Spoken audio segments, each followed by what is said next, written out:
says the FIFA disciplinary committee has imposed a 3-match ban on Cristiano Ronaldo following his direct card against Republic of Ireland. The first of the 3 matches was served against Armenia on the 16th of November of 2025. The serving of the 2 remaining matches has been suspended under a 1-year probation period. If Cristiano Ronaldo commits another infringement of a similar nature and gravity during the probationary period, the suspension set out in the disciplinary decision shall be deemed automatically revoked, and the 2 remaining matches must be served immediately at the next official matches of the Portuguese representative team. So basically, he served the 1-game suspension, the mandatory 1-game suspension for a red card against Armenia, the next game that Portugal had. However, they've deemed that it should be 3-match ban, but they have suspended those 2 remaining games, which just so happen to be the World Cup opening games for Portugal. Yeah. Go on, Robbo. Is that a concern for you? Is it a concern? Are they making rules just to suit the World Cup and him? It looks as though they are, because if they've given him if they think it's worth 3 games, it should be 3 games. The first 3 games that he's suspended for, and 2 of those would be the World Cup games. What do you think of it? If Gianni Infantino, who oversees the whole FIFA thing, and he'll say, I left this to the disciplinary committee, nonsense. If he had any shame, which he hasn't, because he'd sell his soul for money, wouldn't he? Let's be honest about it. He's already shown that with the Club World Cup and the extension of the amount of teams at the World Cup. They have made a mockery of their own disciplinary process here. A mockery, a complete sham, right? They've made and what they're saying to referees and officials are like, maybe you shouldn't send off the big stars. Maybe just keep it to the guys under the radar, and we don't have to brush it under the carpet. We don't have to have these problems. We don't want these issues because we want the big stars at these major tournaments. We don't want to discipline them, and it's all about the product. And at the end of the day, when have you ever known a player been sent off for violent conduct? I've never known that happen in a player getting any sort of probationary period. Unless I'm missing something, it's a 3-game ban, and that's it. You can't give somebody a 3-game ban and say, I tell you what, you've served the ban, have 2 off, as long as you don't do it again. I mean, it has made a mockery of an organisation that, let's be honest about it, couldn't give a stuff, because they're making the rules up for themselves. If that had been any other player, Joe Bloggs playing for the Republic of Ireland, and they're going to be in the playoffs. But say the Republic had qualified automatically and one of their players had been sent off for doing something similar, he'd have got 3 games straight away, and that poor lad would have missed the World Cup, or the first couple of games in the World Cup.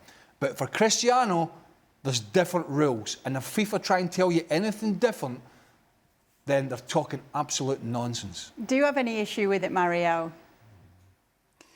No, I think the guys already cleared it up. You understand what they're saying. Look, the World Cup is going to kick off, and clearly you want to see they don't want to kick the World Cup without him. They want to start the World Cup without him, because he's a very important figure, and his profile, you understand, him without the World Cup will get lesser attention than we will get if he is going to be there. So that's why I don't think. And over when it happened, you understand, at the moment when it happened, I think if he looks back at the situation, he will look at himself too, that he got outsmart, because normally no one will get him like that. And he still got carried away and got himself carried away and then hit, I think it was O'Shea, I think. Yeah. I'm not suggesting he is one of the best players now. I mean, that's a different debate.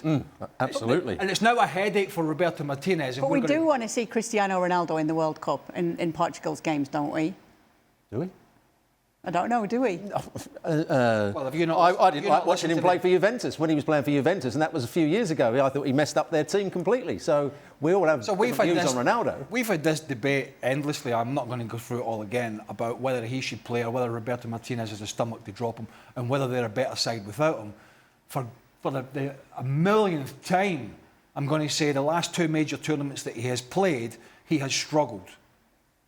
Fernando Santos benched him, and then he struggled in the last tournament, and I can't remember what Roberto Martinez did, but it wasn't very strong. So there is an argument anyway to say whether he should start for Portugal or not.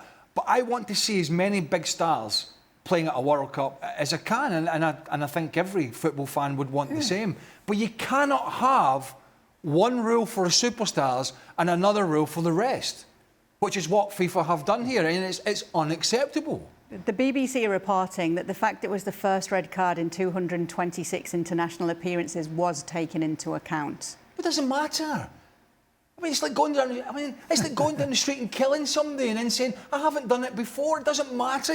Once you've committed that offence or that crime or whatever it is, you're punishable by that offence. So I don't know what the BBC are getting their nonsense from. They're a bunch of muppets anyway. You know what I mean? They'd let everybody play a bunch of woke nonsense. They'd let everybody play at the World Cup. I mean, at the end of the day, offences are punishable by the actions. And the action here, whether you're a Ronaldo fan or not, is violent conduct. And violent conduct is normally 3 games for players. If people can't accept that, they don't understand the laws of the game. They just don't. Well, Portugal find themselves he is going to play the World Cup. Yes, of course. He's going to play the World Cup. Because you know Roberto Martinez is never going to drop him. Yeah, Martinez never going to drop him. I know that. So I can tell you that straight away. He will play and Martinez will not say a word to him. Believe me, the moment when we think that he should drop him, he will look at Martinez, only give him a look, like how you look at your parents and say, "Can I have that candy?" Don't worry, he will give him as much candy he may wants. go to the World Believe Cup and me. score a bunch of goals.